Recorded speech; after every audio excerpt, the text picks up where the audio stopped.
Hey everyone, how you doing? Buzz here from Indigo with another short video about Rako. Today's going to be a super short video. It's super simple, but I've got this question about 5-6 times in the last few weeks, so I want to have this online for a video so everyone can enjoy it. So the scenario we're facing with Rako is this. So we have a Rako system in the house, for example. It's doing great, and then customer wants to put some Rako in their shed, in their pool house. You know it works, right? And the issue is the fact that we can't run any wires to the pool house, to the shed. Not only that, but the range is too far for any wireless devices like the RMT, the RMS, all that stuff.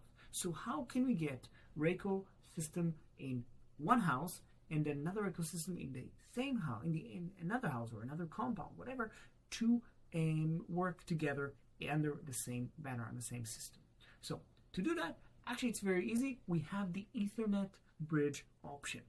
Now what is that? That's pretty much just having two hubs, bridge was the org, two hubs working together on the network. So as long as they're on the same network, we can make it so that these systems are working in tandem exactly together. Now, how do we do that? First of all, we need to make sure we set everything up in RaySoft. We program the system and we add both hubs to the same RaySoft programming file, and then save and upload the entire programming to both. That's great. Now it works.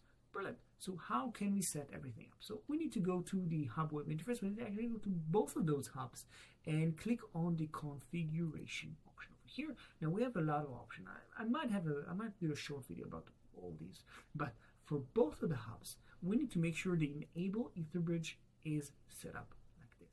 All right. So now we can enable Etherbridge, means they connected the hubs by the network.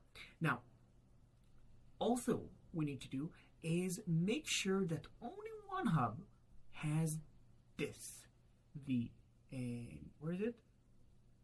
The hide from smartphone option, disable auto detect. Now why is that? If we go to the hub right now on my phone with two hubs on the same network, I'll see two hubs, right? Customers get confused. So to kind of alleviate that issue, to solve that issue, one and only one hub needs to have disable auto detect or hide from smartphone, and once there you go, update, no more. It will not appear anywhere in the system, but will still work in tandem with the other hub.